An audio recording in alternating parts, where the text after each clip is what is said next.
You pay attention in school, study hard, land a decent job, and work steadily through your career, all with the hope of one day relaxing and enjoying a peaceful retirement. That's the narrative, but it doesn't always match reality. There are countless stories of people with respectable jobs and consistent savings habits who still find themselves working into their old age.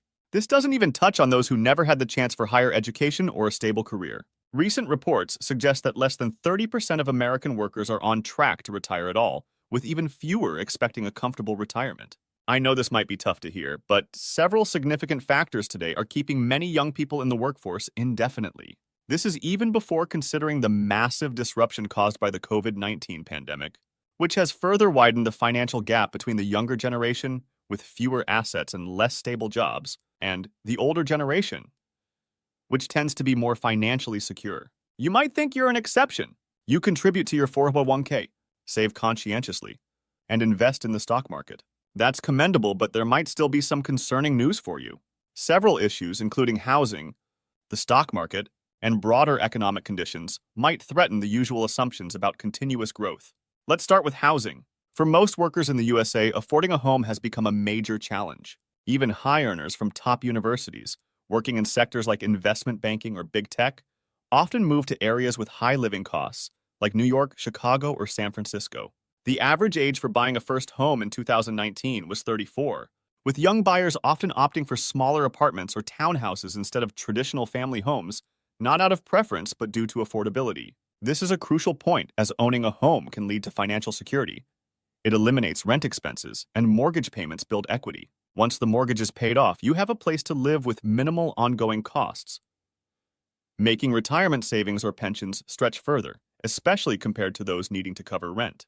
However, if we take the median age of 34 for a first home purchase and add a 30-year mortgage, even this optimistic scenario puts a regular young worker in their mid-60s before paying off their home loan.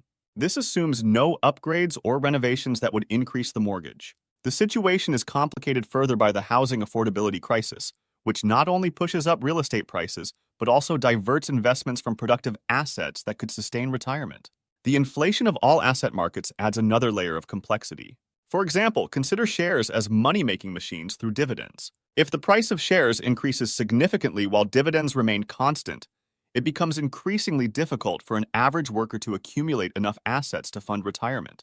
This isn't just a hypothetical scenario, it mirrors current market conditions. The price-to-earnings ratio of the S&P 500, historically around 15, is now around 50, the second highest in history. Although dividends might increase, it's unlikely we'll see widespread PE ratios under 20 again, due to market dynamics and corporate strategies. Furthermore, leading economists like Robert J. Gordon have raised concerns about future economic growth. In his paper, Is the U.S. Economy Growth Over?, Gordon argues that the last 200 years of innovation and economic growth were more of an anomaly than a norm we can expect to continue forever. Think about it. Can we really expect endless growth in a world with limited resources? Gordon points out that all the groundbreaking innovations that significantly boosted productivity have already been discovered. From now on, making even small improvements will likely be costly or just about rearranging existing values rather than creating new ones. Gordon presents a pretty gloomy view, suggesting that we're facing what he calls 6 economic headwinds that could slow down global economic growth for at least the next century. First, there's the loss of the demographic dividend.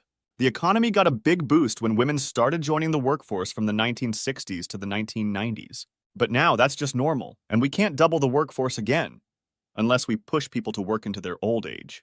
Second is the decline in educational attainment, especially in the US.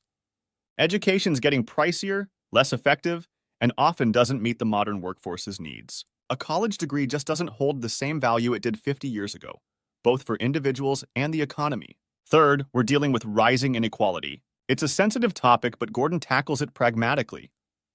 He notes that while average incomes are growing by about 1.3% yearly, this increase is mostly seen in the top 1%. The rest barely see any growth, not enough to keep up with inflation. This means if this trend continues, more and more workers won't be able to save enough for retirement. The fifth headwind is about energy and the environment. Our past century's growth was fueled by fossil fuels, efficient but finite and costly in terms of environmental impact. Now, younger generations are paying the price, either through environmental regulations that hinder industrial output or potential environmental disasters that could halt production.